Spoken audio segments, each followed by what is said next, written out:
Hello everyone, welcome to my YouTube channel. तो इस video में हम UP TET upper primary level के लिए सीडीपी के कुछ प्रीवियस ईयर के प्रश्नों को सॉल्व करेंगे। तो आप लोग वीडियो पर कंटिन्यू बने रहिएगा, देखिएगा। ये जो है ये सारे क्वेश्चन, तो इसका जो पेपर हुआ था 13 नवंबर 2011, 13 नवंबर 2011 का हम प्रीवियस ईयर करने जा रहे हैं सीडीपी का। तो आज के इस वीडियो में हम सीडीपी के क्वेश्चन सॉल्व करेंगे। सो आप लोग वीडियो पर कंटिन्यू बने रहिएगा। देखिए इसमें हम जो है 30 क्वेश्चन करने वाले हैं। तो चलिए आइए वीडियो स्टार्ट करते हैं बिना किसी देरी के। तो देखिएगा इसमें पहला वाला क्वेश्चन है कि बुनियादी स्तर पर मातृभाषा में शिक्षा देना बेहतर है, क्योंकि यह कैसा होता है। तो देखिए पहले वाले ऑप्शन में दिया गया है कि बच्चों में आत्मविश्वास का विकास करेगा। फिर देखिएगा बी वाला है कि अधिगम को सरल बनाएगा। सी है कि बौद्धिक विकास में सहायता करेगा। या फिर डी है कि प्राकृतिक वातावरण में बच्चों को सीखने में सहायता करेगा। तो आइए देखिएगा कि बुनियादी स्तर पर मातृभाषा में शिक्षा देना बेहतर इसलिए है क्योंकि यह बुनियादी यानी प्राथमिक स्तर पर बच्चों को मातृभाषा में शिक्षा देना बेहतर होता है, क्योंकि इससे वे अपने आसपास के वातावरण के बारे में जल्दी सीख जाते हैं।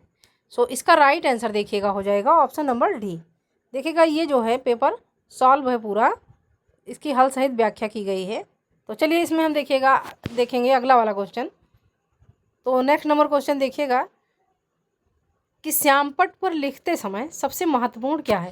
देखिए बहुत महत्वपूर्ण क्वेश्चन है ये, सीटेट में भी पूछा जाता है और यूपी टेट में भी पूछा गया है। देखिएगा कि श्यामपट्ट पर लिखते समय सबसे महत्वपूर्ण क्या होता है। तो अच्छी लिखावट या लेखन में स्पष्टता, या फिर अगला है कि बड़े अक्षरों में लिखना या फिर छोटे अक्षरों में लिखना। तो देखिएगा कि श्यामपट्ट पर लिखते समय जो सबसे अधिक महत्वपूर्ण है तो वो है लेखन में स्पष्टता, यानी स्पष्ट दिखाई देना चाहिए। लेखन जो हो आपका होना चाहिए वो स्पष्ट होना चाहिए। तो चलिए देखिए कि श्यामपट्ट लेखन का सबसे महत्वपूर्ण घटक लेखन में स्पष्टता होती है, जिससे छात्र जो है श्यामपट्ट पर लिखी गई विषय वस्तु को आसानी एवं सुगमता से पढ़ सकें। सो इसका राइट आंसर हो जाएगा ऑप्शन नंबर बी। अब आइए देखिएगा अगला वाला question. So next number question ये है कि आपकी कक्षा में एक छात्र देर से आता है, तो आप उसे क्या कहेंगे। आप उसके लिए जो है क्या करेंगे उस छात्र के लिए कि आपकी कक्षा में एक छात्र है वो देर से आता है। तो ऑप्शन में देखिएगा कि उसके अभिभावक को सूचित करेंगे, यानी जब आपकी कक्षा में एक छात्र देर से आता है तो उसके अभिभावक को सूचित करेंगे, या उसे दंड देंगे, या कारण जानने की चेष्टा करेंगे, या फिर डी है कि उस पर कोई ध्यान नहीं देंगे। तो देखिएगा जाहिर सी बात है कि अगर आपकी कक्षा में कोई छात्र देर से आता है तो उसके देर से आने का जो है कारण जानने की हम चेष्टा करेंगे। सो इसका राइट आंसर हो जाएगा ऑप्शन नंबर सी। देखिए कि सर्वप्रथम शिक्षक द्वारा छात्र के कक्षा में देर से आने का कारण जानने का प्रयास करना चाहिए। तत्पश्चात उत्पन्न समस्या के समाधान के लिए आवश्यक कदम उठाने चाहिए। तो देखिए इसका राइट आंसर हो जाएगा ऑप्शन नंबर सी। आइए नेक्स्ट वाला क्वेश्चन देखिएगा कि विद्यालय में विद्यार्थियों को कैसे अभिप्रेरित करना उचित है, यानी विद्यालय में विद्यार्थियों को हम तो कैसे मोटिवेट करेंगे, किस तरह से मोटिवेट करना उचित रहेगा। तो अगला देखिए इसमें ऑप्शन है कि चुने गए अध्ययन द्वारा, या प्रासंगिक अध्ययन द्वारा, या गहन अध्ययन द्वारा, या फिर शाश्वत अध्ययन द्वारा। तो देखिए विद्यालय में विद्यार्थियों को आपको अभिप्रेरित करना है, आप यानी आपको प्रेरणा देनी है, तो किस तरह से देना है। तो देखिए कि विद्यालय में विद्यार्थियों को प्रासंगिक अध्ययन द्वारा अभिप्रेरित किया जा सकता है। यहाँ प्रासंगिक अध्ययन का तात्पर्य ऐसे अधिगम से है जो बच्चों के जीवन से संबंधित हो और उनके भविष्य में उपयोगी हो। जब शिक्षक विद्यार्थियों को उनके वास्तविक जीवन से संबंधित विषय वस्तु का अध्यापन करते हैं तो विद्यार्थी अधिगम में रुचि लेते हैं और सीखने के लिए प्रेरित होते हैं। सो इसका राइट आंसर हो जाएगा ऑप्शन नंबर बी कि विद्यालय में विद्यार्थियों को कैसे अभिप्रेरित करना उचित रहेगा, तो प्रासंगिक अध्ययन द्वारा। अब आइए देखिएगा अगला वाला question. So next number question ये है कि शिक्षा का उद्देश्य होना चाहिए, तो शिक्षा का उद्देश्य कैसा होना चाहिए। ऑप्शन फर्स्ट है कि विद्यार्थियों में व्यावसायिक कुशलता का विकास करना। बी है कि विद्यार्थियों में सामाजिक जागरूकता का विकास करना। सी है कि विद्यार्थियों को परीक्षा के लिए तैयार करना या फिर व्यवहारिक जीवन के लिए विद्यार्थियों को तैयार करना, यानी ऑप्शन नंबर डी है। तो देखिए, शिक्षा का उद्देश्य जो होना चाहिए वो व्यवहारिक जीवन के लिए विद्यार्थियों को तैयार करना, यानी इस तरह का होना चाहिए। सो इसका राइट आंसर हो जाएगा ऑप्शन नंबर डी। अब आइए देखिएगा अगला वाला क्वेश्चन, नंबर 6 क्वेश्चन ये है कि विद्यार्थी में अवांछित व्यवहार को किंचित परिवर्तन करने में सबसे प्रभावी पद्धति है। तो देखिए कि विद्यार्थियों में अवांछित व्यवहार को किंचित परिवर्तन करने में तो सबसे प्रभावी पद्धति पूछा गया है कि क्या है। तो विद्यार्थियों को दंड देना है, या अभिभावकों को ध्यान में इसे लाना है, या अवांछित व्यवहार के कारणों को ढूंढना एवं उपचार का प्रबंधन करना है, या इसकी उपेक्षा करना है। तो इसका राइट आंसर हो जाएगा, देखिएगा कि विद्यार्थी में अवांछित व्यवहार को किंचित परिवर्तन करने में सबसे प्रभावी पद्धति है कि अवांछित व्यवहार के कारणों को ढूंढना एवं उपचार का प्रबंधन करना। सो सी इज राइट आंसर। आइए अगला वाला क्वेश्चन देखिएगा। नेक्स्ट नंबर क्वेश्चन ये है कि आपको शिक्षक दिवस पर कुछ विद्यार्थियों ने एक बधाई पत्र भेजा, आप क्या करेंगे? कुछ नहीं करेंगे, या उन्हें धन्यवाद देंगे, या फिर उन्हें पैसों की बर्बादी करने के लिए देखिए कि या फिर उन्हें पैसों की बर्बादी नहीं करने के लिए बोलेंगे, या उन्हें बदले में शुभकामनाएं देंगे। तो देखिए कि आप एक शिक्षक हैं, आपको बच्चों ने शिक्षक दिवस के दिन बधाई पत्र भेजा है, तो ऐसी सिचुएशन में हम बच्चों को धन्यवाद देंगे। सो इसका राइट आंसर हो जाएगा ऑप्शन नंबर बी। अगला वाला क्वेश्चन देखिएगा कि जब एक विद्यार्थी असफल होता है तो समझ जाता है कि पद्धति असफल है, शिक्षक असफल है, पाठ्य पुस्तकें असफल है, या यह वैयक्तिक असफलता है। तो देखिए कि जब एक विद्यार्थी असफल होता है तो ये समझा जाता है कि यह एक वैयक्तिक असफलता है। सो इसका राइट आंसर हो जाएगा ऑप्शन नंबर डी। अब आइए देखिएगा अगला वाला क्वेश्चन, 9 नंबर क्वेश्चन ये है कि किसी विद्यार्थी की सबसे महत्वपूर्ण विशेषता है। तो किसी विद्यार्थी की सबसे महत्वपूर्ण विशेषता पूछा गया है कि क्या है। उत्तरदायित्व की अनुभूति है, या ईमानदारी है, या सी वाला ऑप्शन है कि सहभागिता है, या डी है कि आज्ञाकारिता है। तो देखिएगा कि किसी विद्यार्थी की सबसे महत्वपूर्ण विशेषता जो होगी वो होगी उसकी आज्ञाकारिता। सो इसका राइट आंसर हो जाएगा ऑप्शन नंबर डी। अगला वाला क्वेश्चन देखिए कि आप किसी कक्षा में पाठ पढ़ाते हैं और एक विद्यार्थी विषय से असंबद्ध एक प्रश्न पूछता है, आप क्या करेंगे? देखिए कि आप किसी कक्षा में पाठ पढ़ाते हैं और आपका एक विद्यार्थी जो है वो विषय से असंबद्ध एक प्रश्न पूछता है, तो ऐसी स्थिति में कहा गया है कि आप क्या करेंगे। तो उसे असंबद्ध प्रश्न पूछने की अनुमति देंगे, या उसे असंबद्ध प्रश्न पूछने की अनुमति नहीं देंगे, या उसे गैर अनुशासित समझकर दंडित करेंगे, या कक्षा के बाद प्रश्न का उत्तर देंगे। तो देखिए कि आप किसी कक्षा में पाठ पढ़ाते हैं और एक विद्यार्थी विषय से असंबद्ध यानी विषय से अलग प्रश्न पूछता है, तो ऐसी स्थिति में आपको ये करना है कि कक्षा के बाद प्रश्न का उत्तर देना है। सो इसका राइट आंसर हो जाएगा ऑप्शन नंबर डी, यानी कि कक्षा कक्ष में शिक्षण प्रक्रिया के दौरान विषय वस्तु से असंबद्ध प्रश्न पूछने पर अध्यापक द्वारा कक्षा के बाद प्रश्न का उत्तर देना सर्वाधिक उचित है, ताकि कक्षा कक्ष में शिक्षण प्रक्रिया में किसी प्रकार का अवरोध न आए तथा अनुशासित रूप से शिक्षण कार्य चलता रहे। सो इसका राइट आंसर हो जाएगा ऑप्शन नंबर डी। आइए 11 नंबर क्वेश्चन देखिएगा कि एक प्रासामान्य 12 वर्ष की आयु के बच्चे में सबसे अधिक होना संभव है। तो देखिए कि एक प्रासामान्य 12 वर्ष की आयु के बच्चे में तो सबसे अधिक क्या होना संभव है कि कुल प्रेरक समन्वय में कठिनाई, या बी है कि वयस्कों को खुश करने के बारे में दुश्चिंता की अनुभूति, या सी है कि अब और यहाँ में उसकी रुचियों को सीमित करना, या डी है कि समकक्षी के अनुमोदन के लिए बेचैनी। तो देखिए इसमें कि एक प्रासामान्य 12 वर्ष की आयु के बच्चे में सबसे अधिक जो होना संभव है तो वो है समकक्षी के अनुमोदन के लिए बेचैनी। इसका राइट आंसर हो जाएगा ऑप्शन नंबर डी, यानी कि समकक्षी के अनुमोदन के लिए बेचैनी पूर्व किशोरावस्था 9 से 12 वर्ष का प्रमुख लक्षण होता है। इस अवस्था का बालक औपचारिक शिक्षा द्वारा समाज और संस्कृति के कुछ सरल और प्रारंभिक कौशलों को सीखता है, जैसे संबंध, निगमनात्मक तर्क करने की योग्यता, आत्म अनुशासन तथा सामाजिक अनुमोदन के नियमों आदि का अधिगम करता है। सो इसका राइट आंसर हो जाएगा ऑप्शन नंबर डी। अब आइए नेक्स्ट नंबर क्वेश्चन देखिएगा कि विद्यालय से विद्यार्थियों को भाग जाने का कारण है। विद्यालय से विद्यार्थियों के भाग जाने का कारण क्या होना, यानी क्या होगा।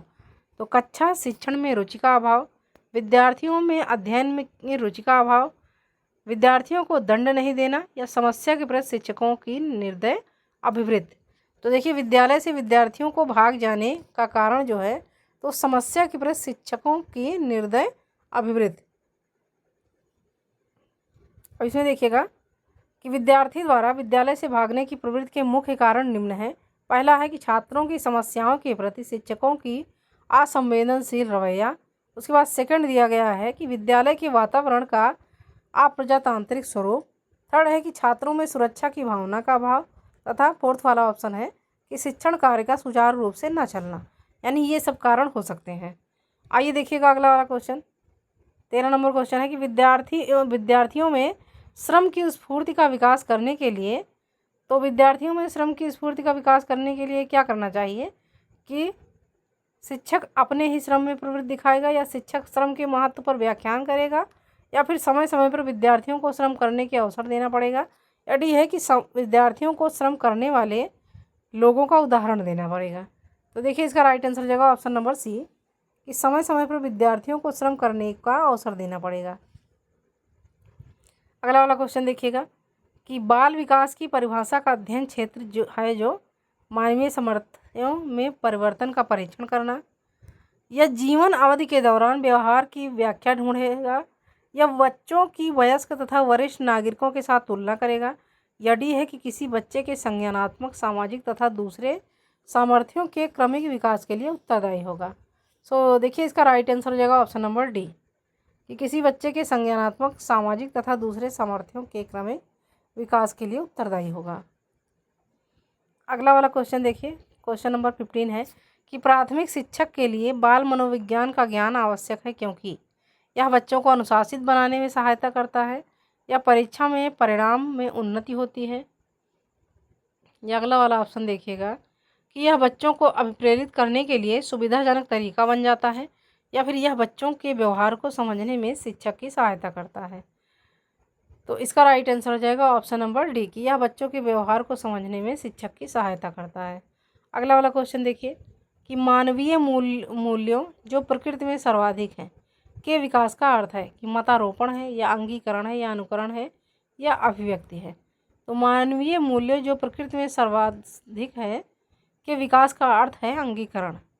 यानी राधा कुमुद मुखर्जी ने लिखा है कि मूल्य समाज द्वारा मान्यताएं प्राप्त इच्छाएं एवं लक्ष्य हैं, जिनका अंतरीकरण सीखने या सामाजिकरण की प्रक्रिया के माध्यम से होता है, और जो बाद में व्यक्तिनिष्ठ मान तथा अभिलाषाएं बन जाती हैं।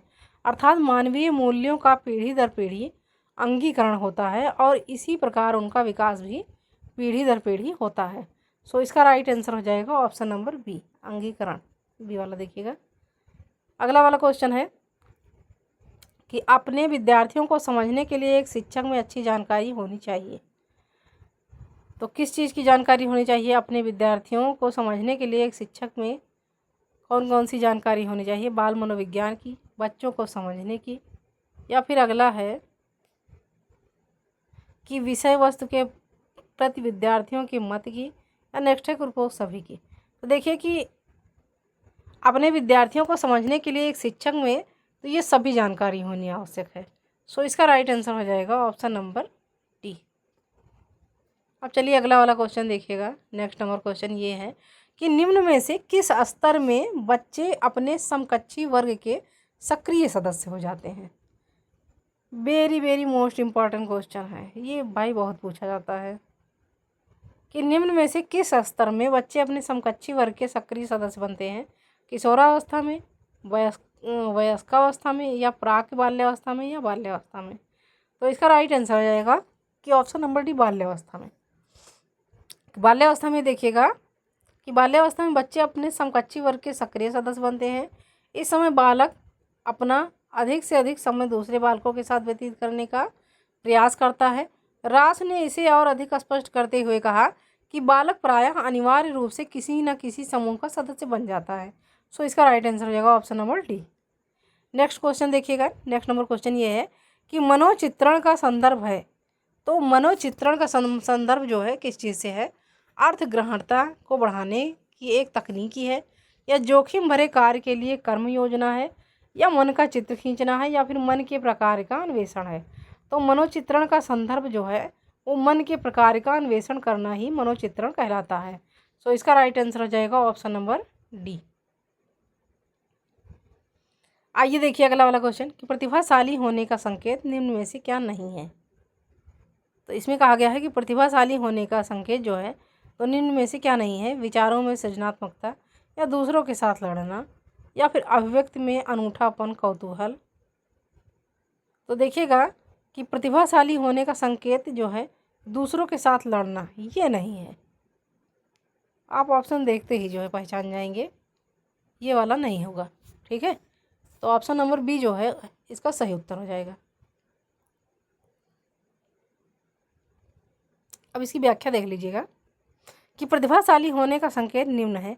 उच्च बुद्धि लब्धि, यानी 130 से ऊपर ऐसे बच्चों की बुद्धि जो होती है तो वो इनका आईक्यू लेवल जो होता है 130 प्लस होता है।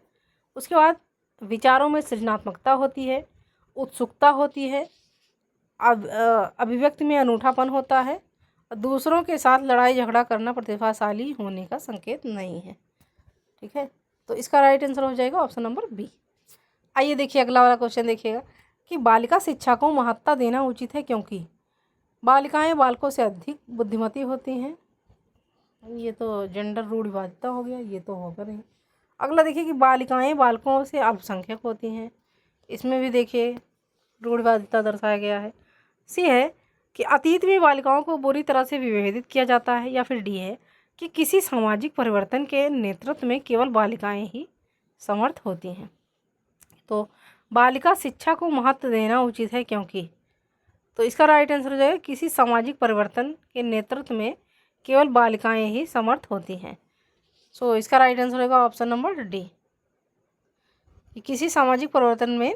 अब इसकी व्याख्या देखिएगा कि किसी सामाजिक परिवर्तन के नेतृत्व में बालिकाओं की बहुत ही महत्वपूर्ण भूमिका होती है, इसलिए बालिका शिक्षा को महत्ता देना उचित है तथा साथ ही इसे लैंगिक भेदभाव में कमी आती है। सो डी इज राइट आंसर। अगला वाला क्वेश्चन देखिएगा, 22 नंबर क्वेश्चन है कि समन्वित शिक्षा की सफलता निर्भर करती है। तो समन्वित शिक्षा की सफलता जो है किस पर निर्भर करती है? समुदाय के समर्थन पर, या पाठ्य पुस्तकों की उत्कृष्टता पर, या अगला है कि शिक्षण अधिगम वस्तु की गुणवत्ता पर, या फिर डी है कि शिक्षकों में अभिवृत्तिगत परिवर्तन पर। सो इसका राइट आंसर होगा ऑप्शन नंबर फर्स्ट, कि समन्वित शिक्षा की सफलता जो है वो निर्भर करती है समुदाय के समर्थन पर। So first is right answer. अब इसकी व्याख्या देख लीजिएगा कि समन्वित शिक्षा की सफलता समुदाय के समर्थन पर निर्भर करती है क्योंकि जब तक समुदाय के लोग विशेष आवश्यकता वाले बच्चों के प्रति सकारात्मक दृष्टि नहीं रखेंगे और उन्हें नियमित विद्यालय में स्वीकार नहीं करेंगे तो तब तक समन्वित शिक्षा सफल नहीं हो पाएगी। तो इसका राइट आंसर हो जाएगा ऑप्शन नंबर फर्स्ट। आइए देखिएगा अगला वाला क्वेश्चन, 23 नंबर क्वेश्चन है कि अधिगम से संबंधित किसी विद्यार्थी की समस्याओं का सबसे अच्छा उपचार क्या है?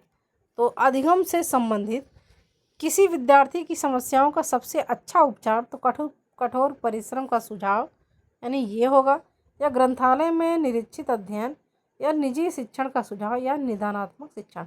तो अधिगम से संबंधित किसी विद्यार्थी की समस्या का जो सबसे अच्छा उपचार है वो है निदानात्मक शिक्षण। सो इसका राइट आंसर हो जाएगा ऑप्शन नंबर डी। आइए अगला वाला क्वेश्चन देखिएगा कि एक शिक्षक विद्यार्थियों को अनुप्रेरित कर सकता है। तो कैसे अनुप्रेरित कर सकता है एक शिक्षक अपने विद्यार्थियों को? पुरस्कार देकर, सही मार्गदर्शन कराकर, उदाहरण देकर, या कक्षा में भाषण देकर। तो देखिए ये तीनों ऑप्शन जो है निगेटिव हो जाएंगे, पहला, तीसरा और चौथा। राइट आंसर इसका हो जाएगा ऑप्शन नंबर बी। अगला क्वेश्चन है यदि कोई विद्यार्थी अपना सम्मान नहीं यदि कोई विद्यार्थी आपका सम्मान नहीं करता है तो आप उसे क्या करेंगे, उससे क्या अपेक्षा रखेंगे? उसकी उपेक्षा करेंगे या परीक्षा में कम अंक देंगे या उसके अभिभावकों से बात करेंगे या फिर उसे डांटेंगे? तो देखिए कि यदि कोई विद्यार्थी आपका सम्मान नहीं करता है तो ऐसी सिचुएशन में हम विद्यार्थी द्वारा शिक्षक को सम्मान न देने पर विद्यार्थी के व्यवहारिक समस्याओं का पता लगाएंगे एवं उसके अभिभावकों से बात करके समस्या का समाधान करेंगे। सो सी इज राइट आंसर। अगला वाला क्वेश्चन देखिएगा कि शिक्षण का सत्तावादी स्तर है तो शिक्षक केंद्रित या छात्र केंद्रित या प्रधानाध्यापक केंद्रित या अनुभव केंद्रित? तो शिक्षण का जाहिर सी बात है सत्तावादी स्तर है शिक्षक केंद्रित, यानी शिक्षण का सत्तावादी स्तर शिक्षक केंद्रित होता है जबकि शिक्षक का प्रजातांत्रिक स्तर छात्र केंद्रित होता है। सो पहला वाला ऑप्शन जो है इसका राइट आंसर हो जाएगा। अगला वाला क्वेश्चन देखिए कि चरित्र का विकास होता है इच्छा शक्ति द्वारा, बर्ताव एवं व्यवहार द्वारा या फिर नैतिकता द्वारा या उपरोक्त सभी के द्वारा? तो चरित्र का विकास पूछा गया है कैसे होता है, तो चरित्र का विकास होता है इन सभी चीज़ों के द्वारा, यानी इच्छा शक्ति के द्वारा भी, बर्ताव एवं व्यवहार के द्वारा तथा नैतिकता के द्वारा, और ऑप्शन नंबर डी है कि उपरोक्त सभी के द्वारा। तो डी वाला जो है ऑप्शन इसका सही उत्तर हो जाएगा, यानी इन सभी के द्वारा। अगला है कि निम्न में से कौन सा शिक्षण अधिगम का स्तर नहीं है? तो पहला है विभेदीकरण स्तर, स्मृति स्तर, चिंतनशील स्तर या समझ स्तर? तो इसका राइट आंसर हो जाएगा कि विभेदीकरण स्तर जो है ये शिक्षण अधिगम का स्तर नहीं है, यानी विभेदीकरण शिक्षण का अधिगम स्तर नहीं है। इसमें छात्रों को बुद्धिलब्धि के आधार पर छोटे छोटे समूहों में बांटने की एक प्रक्रिया है, तो ऐसा नहीं करना है, ये शिक्षण अधिगम का स्तर नहीं है।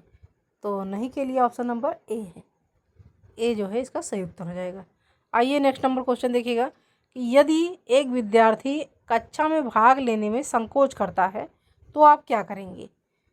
तो उससे हम प्रश्न नहीं पूछेंगे या जिन प्रश्नों के उत्तर वह दे सकता है केवल उन्हीं प्रश्नों को पूछेंगे या उन प्रश्नों को नहीं पूछेंगे जिसके उत्तर उसके सामर्थ्य से बाहर है, जिसके कारण वह कक्षा में उपहास का पात्र बन सकता है, या उससे केवल तब प्रश्न पूछेंगे जब उसके उत्तर देने के लिए उत्साहित हो?